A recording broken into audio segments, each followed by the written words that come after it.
Hello trainees, how are you all? Welcome back to our channel Brainy Trainee. My name is Sandeep और आज की इस video में हम स्पेशल स्कीम के बारे में बात करने वाले हैं जो सीबीएसई ने अपनी वेबसाइट पर एक सर्कुलर जारी किया, जिसके बारे में सीबीएसई ने अपनी वेबसाइट पर एक सर्कुलर जारी किया है। ये स्कीम जो है स्पेशल क्लास 10th और 12th के स्टूडेंट्स के लिए, यानी कि क्लास 9th और क्लास 11 के लिए भी यही सेम स्कीम फॉलो की जाएगी, क्योंकि जो स्कीम क्लास 10th और 12th के लिए आती है वही सेम स्कीम क्लास 9th और क्लास 11 के लिए बच्चों के लिए भी फॉलो की जाती है। सो इस वीडियो को क्लास 9 से लेके क्लास 12 तक के सभी बच्चे देखेंगे, क्योंकि इस वीडियो को देखने के बाद आपका कोई भी ऐसा डाउट नहीं रहेगा जो आपका क्लियर ना हुआ होगा। इंटरनल असेसमेंट के आपके सारे ओवरऑल मार्क्स कैसे लगेंगे, आपके किस तरह से बोर्ड एग्जाम्स लिए जाएंगे, इन केस अगर किस तरह की सिचुएशन उस टाइम पे पैदा हो गई और उसका सोल्यूशन क्या होगा, सब कुछ इस सर्कुलर में दिया गया है। और ये सर्कुलर हम पूरी डिटेल में पढ़ने वाले हैं और पूरी डिटेल में मैं आपको बहुत अच्छे से समझाने वाली हूँ कि इस सर्कुलर में आखिर दिया क्या है। सो इसलिए again I am telling you, video को अंत तक जरूर देखना। ये स्पेशली वीडियो उन स्टूडेंट्स के लिए है जिनका सेशन अब स्टार्ट हुआ है 2021 से 22 तक का, ठीक है। जिनका तो अभी रिजल्ट तैयार किया जा रहा है उनके लिए तो ये वीडियो नहीं है, लेकिन ये वीडियो किनके लिए है? सेशन 2021 से 22 के लिए, ठीक है। अब यहाँ पे देखो, फर्स्ट पेज में अगर हम यहाँ पे आए तो यहाँ पे तो कुछ खास नहीं लिखा, सिर्फ इतना ही लिखा है कि लास्ट ईयर इस तरह की सिचुएशन होगी कि पहले तो 30% सिलेबस रिड्यूस किया गया और लास्ट में बच्चों की इतनी मेहनत करने के बावजूद भी बोर्ड एग्जाम्स को कैंसिल करना पड़ा, ठीक है, क्लास 10th के भी और इवन क्लास 12th के भी। तो ये सिचुएशन अगेन दोबारा ना आए, ठीक है, इसलिए ये सर्कुलर एक नया जारी किया गया है और स्पेशल स्कीम बना दी गई है, ठीक है। और वही स्कीम आज हम डिस्कस करेंगे। तो सबसे पहले यहाँ पेज नंबर 2 पे आए, यही आपके लिए बहुत इंपॉर्टेंट है, इसी को आपको अच्छे से पढ़ना है। पेज नंबर 2 में है स्पेशल स्कीम 2021 टू 22 के बच्चों के लिए, ठीक है। यहाँ हम ए पॉइंट पे आते हैं कि पूरे एकेडमिक सेशन को 2 टर्म्स में डिवाइड कर दिया जाएगा और साथ ही में सिलेबस भी आपका 50-50% डिवाइड कर दिया जाएगा, ठीक है। मतलब कि अब 2 टर्म्स में आपके फाइनल एग्जाम्स होंगे, 1 टर्म में नहीं होंगे। जैसे पहले हाफ ईयरली एग्जाम्स होते थे, अब लेकिन हाफ ईयरली के marks as a internal assessment में लगाए जाते थे, लेकिन अब 2 फाइनल एग्जाम्स आपके लिए जाएंगे, टर्म 1 एंड टर्म 2। तो बी पॉइंट में है कि सिलेबस जो है इसका टर्म 1 का और टर्म 2 का हो सकता है पिछले साल की तरह रिड्यूस कर दिया जाए। लिखा हुआ है साफ, आप यहाँ पे पढ़ सकते हैं कि पिछले साल जुलाई मंथ में सिलेबस 30% रिड्यूस कर दिया गया था, ये कोविड पैंडेमिक की वजह से। हो सकता है अब आगे जाके इसका भी सिलेबस थोड़ा बहुत रिड्यूस कर दिया जाए। अगर रिड्यूस ना भी किया तो सिलेबस को डिवाइड किया जाएगा, टर्म 1 में जो चैप्टर्स होंगे वो टर्म 2 में नहीं दिए जाएंगे। तो अब वो सिलेबस की डिवीजन किस तरह से आती है उसके ऊपर एक नया सर्कुलर आएगा, लेकिन तब तक सीबीएसई ने कहा है कि स्कूल को वही करिकुलम फॉलो करना होगा जो 31 मार्च को सर्कुलर में दिया गया था। अब अगर हम 31 मार्च की बच्चा बात करें तो ये जो सर्कुलर आप देख रहे हैं ये 31 मार्च का है। इसमें साफ साफ यही कहा गया है कि बच्चों का कोई भी सिलेबस रिड्यूस नहीं किया, बच्चों को ओवरऑल सब कुछ पढ़ना है। तो इसलिए उन्होंने कहा कि अभी सिलेबस रैशनलाइज होगा कि नहीं होगा उसके ऊपर बाद में पता चलेगा, लेकिन तब तक स्कूल्स को वही सर्कुलर के अकॉर्डिंग सिलेबस बच्चों को कवर करवाना है। आगे अगर हम बात करें, ये पॉइंट नंबर 3 पे आए, डिटेल्स क्या है आपके पूरे करिकुलम की। देखो, सबसे पहले एक तो अभी तक कोविड-19 की वजह से स्कूल बंद है, तो अभी वैसे ही मोड ऑफ टीचिंग चलेगा ऑनलाइन, जैसे अभी चलता आ रहा है। अब क्लास 9th और 10th की इंटरनल असेसमेंट कैसे लगाई जाएगी कि पूरा साल टर्म 1 एंड 2 में क्या क्या इंक्लूड किया जाएगा। एक तो आप लोगों के 3 पीरियोडिक टेस्ट पूरे साल में लिए जाएंगे, उसके अलावा आपकी पूरी परफॉर्मेंस देखी जाएगी, आपके प्रैक्टिकल वर्क जो होंगे, आपके जो प्रोजेक्ट्स आपको दिए जाएंगे। अगर इन केस आपकी कोई स्कूल में स्पीकिंग या लिसनिंग की कोई एक्टिविटीज चलती है, मतलब ओवरऑल आपके जो यूनिट टेस्ट होते हैं सबको इंक्लूड करके उसकी इंटरनल असेसमेंट तैयार की जाएगी। और वही अगर क्लास 11th और 12th की बात करें तो उनकी इंटरनल असेसमेंट में पूरे साल की जो टर्म 1 एंड 2 होगा उसमें इंक्लूड किया जाएगा एंड ऑफ द टॉपिक और यूनिट टेस्ट, मतलब के कोई भी टॉपिक एंड होने के बाद अगर आपके स्कूल वाले उस पर कोई टेस्ट कंडक्ट करते हैं तो उसको भी एज अ इंटरनल असेसमेंट में वो भी मार्क्स लिए जाएंगे, या आपके यूनिट टेस्ट लेते हैं तो उसको एज अ इंटरनल असेसमेंट में इंक्लूड किया जाएगा, या आपकी कोई एक्टिविटीज होती है उसको भी इंक्लूड किया जाएगा, आपके प्रैक्टिकल्स को, प्रोजेक्ट्स को।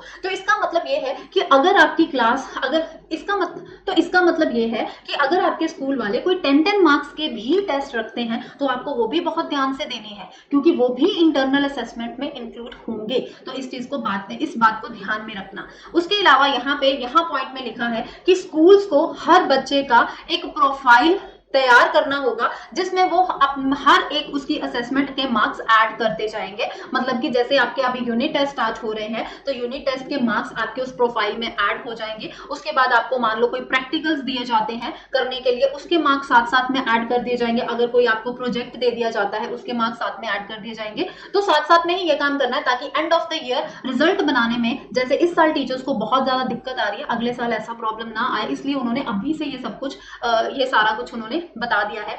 इवन कि सीबीएसई वाले क्या करेंगे कि स्कूल्स को कि मार्क्स उनको कहाँ पे अपलोड करने हैं, एक आईटी प्लेटफॉर्म देंगे, ठीक है, कि इंटरनल असेसमेंट के मार्क्स ताकि वो वहां पे अपलोड साथ साथ में ही करते जाएं। और गाइडलाइंस जो होंगी इंटरनल असेसमेंट की सारे सब्जेक्ट्स पे, वो बहुत जल्द रिलीज करेंगी। मतलब कि अभी गाइडलाइंस इंटरनल असेसमेंट में आई नहीं है, वो अभी आगे रिलीज करेंगे। और साथ में ही जो आपका सिलेबस आना है, सिलेबस भी अभी उन्होंने डालना है कि आपका टर्म 1 में सिलेबस क्या होगा और टर्म 2 में सिलेबस क्या होगा। ये पूरे इसके ऊपर एक सर्कुलर आएगा, साथ में इंटरनल असेसमेंट पे भी एक सर्कुलर आएगा कि इंटरनल असेसमेंट के मार्क्स भी आपको किस तरह से लगाने हैं।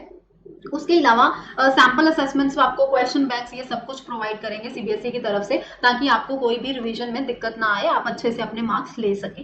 तो अब बात करते हैं टर्म 1 एग्जामिनेशन की। मतलब कि आपकी जब टर्म फर्स्ट खत्म होगी, तो आपके एग्जाम्स कंडक्ट किए जाएंगे सीबीएसई की तरफ से, वो एग्जाम्स होंगे। और वो एग्जाम्स आपके टर्म 1 के कब होंगे? नवंबर और दिसंबर में। मतलब कि with in the 4 to 8 weeks के बीच में आपके एग्जाम्स ओवरऑल इंडिया में ले लिए जाएंगे, ठीक है। और ये जो डेट्स होंगी इन एग्जाम्स की, वो सीबीएसई की तरफ से ही नोटिफिकेशन आएगा। क्वेश्चन पेपर जो होगा आपका एमसीक्यू बेस्ड होगा। एमसीक्यू क्वेश्चंस होंगे सारे टर्म 1 में।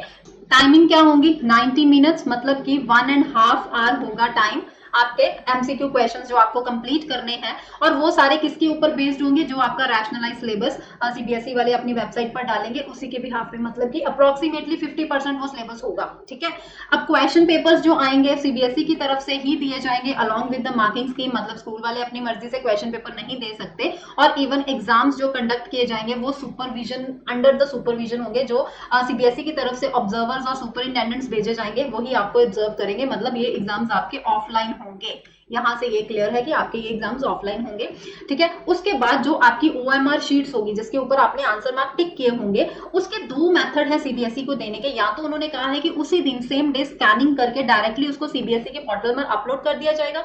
नहीं तो उसका अल्टरनेट मेथड क्या है कि उसके स्कूल की तरफ से उसको इवेलुएट करके उस शीट के जो आपके मार्क्स बनते हैं, वो मार्क्स सेम डे सीबीएसई के पोर्टल में डाल दिए जाएंगे। अब इन दोनों में से कौन सा डिसीजन वो लेंगे, इसके ऊपर अभी नेक्स्ट जब आपके एग्जाम्स आएंगे नवंबर दिसंबर के पास, तो वो स्कूल वालों को नोटिफिकेशन दे दिया जाएगा कि किस तरह से आपको करना है, कि डायरेक्टली ओएमआर शीट को स्कैन करके सीबीएसई के पोर्टल में डालना है, या उनके मार्क्स को इवैल्यूएट करके मार्क्स डालने हैं। इसके ऊपर अभी फाइनल डिसीजन नहीं दिया जाएगा। ये 2 ऑप्शंस दी गई हैं। और जो टर्म 1 के आपके बच्चा मार्क्स होंगे, वो ओवरऑल जो फाइनल में आपका रिजल्ट तैयार होगा, उसमें जरूर इंक्लूड होंगे। तो इसलिए इसको सीरियसली आपको पढ़ के एग्जाम्स देने हैं। अब बात करते हैं टर्म 2 की। तो टर्म 2 जब आपकी खत्म होगी, तब टर्म 2 के एग्जाम्स कंडक्ट किए जाएंगे, और वो होंगे मार्च और अप्रैल के आसपास, ठीक है। अब मार्च और वो भी सिलेबस तो वही होगा जो टर्म 2 का सीबीएसई की तरफ से सिलेबस आएगा। तो अब आपको इंतजार किसका है? सिलेबस का, कि कब रैशनलाइज सिलेबस आएगा, जिसके बिहाफ पे आप लोग टर्म 1 और टर्म 2 की तैयारी स्टार्ट करेंगे। लेकिन तब तक आपको वही सिलेबस पढ़ना है जो एनसीईआरटी बुक से अभी आप कवर करते आ रहे हैं। इसकी जो ड्यूरेशन होगी ना बेटा, वो 2 आवर्स की होगी। देखो टर्म 1 में 1.5 आवर के आपका एग्जाम होगा, वो सारे का सारा एमसीक्यू होगा। और टर्म 2 में 2 आवर की ड्यूरेशन होगी, और ये सारा सब्जेक्टिव होगा। अब सब्जेक्टिव में किस तरह के क्वेश्चंस आ सकते हैं? Case based question, situation based, open ended, short answer, long answer, इस तरह के क्वेश्चंस आ सकते हैं आपको, ठीक है। इन केस मान लो अगर सिचुएशन उस टाइम पे नॉर्मल नहीं होती, आप स्कूल नहीं जा पाते, ठीक है, तो क्या होगा? फिर वही 90 मिनट्स का एमसीक्यू बेस्ड ले लिया जाएगा, ठीक है। जैसे टर्म 1 का लिया जाएगा, वैसे ही टर्म 2 का भी एमसीक्यू बेस्ड ले लिया जाएगा, और उन दोनों को मार्क्स को प्लस करके आपकी फाइनल स्कोर बनाई जाएगी। तो इस तरह से टर्म 1 और टर्म 2 का उन्होंने डिसाइड किया है। अब आगे अगर हम बात करें कि कुछ उन्होंने सिचुएशंस बताई है कि मान लो अगर इस तरह की सिचुएशंस आ जाती है, तो उसका सोल्यूशन हम कैसे निकालेंगे। तो सबसे पहली सिचुएशन जो है, उसमें कहा है कि मान लो कि अगर पेंडेमिक इंप्रूव हो जाता है, सिचुएशन सारी इंप्रूव हो जाती है, अभी आपके स्कूल्स ओपन हो जाते हैं, ठीक है, प्रॉपर आप सेंटर्स में जाके अपने एग्जाम्स देते हो, दोनों के, टर्म 1 के भी और टर्म 2 के भी। तो तब क्या करेंगे, तब थ्योरी मार्क्स जो होंगे वो डिस्ट्रीब्यूट कर दिए जाएंगे दोनों एग्जाम्स में, टर्म 1 में भी टर्म 2 में भी। मतलब कि जैसे टर्म 1 में सिर्फ और सिर्फ एमसीक्यू कहा गया है, तो सिर्फ एमसीक्यू नहीं होगा, फिर कुछ मार्क्स डिस्ट्रीब्यूट कर दिए जाएंगे थ्योरी मार्क्स के दोनों टर्म्स में।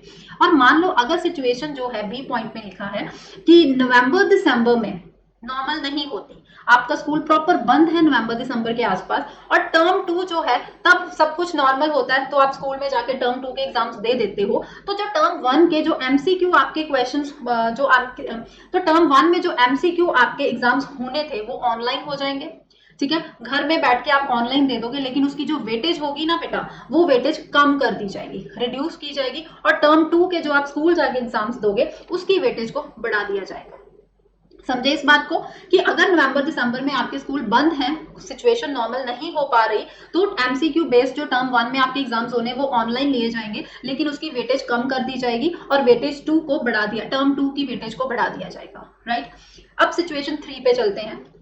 अब सी में लिखा है कि मान लो कि अगर मार्च अप्रैल में सिचुएशन नॉर्मल नहीं होती, आप लोगों के स्कूल बंद हैं, और टर्म 1 की सिचुएशन नॉर्मल थी, आपने स्कूल्स में जाके सेंटर्स में जाके अपने एग्जाम्स दिए एमसीक्यू, तो टर्म 2 के जो एग्जाम्स हैं वो नहीं लिए जाएंगे, वो टर्म 1 की परफॉर्मेंस को देख के और साथ में आपकी इंटरनल असेसमेंट की परफॉर्मेंस को देख के ही उसी के ऊपर रिजल्ट निकाल दिया जाएगा।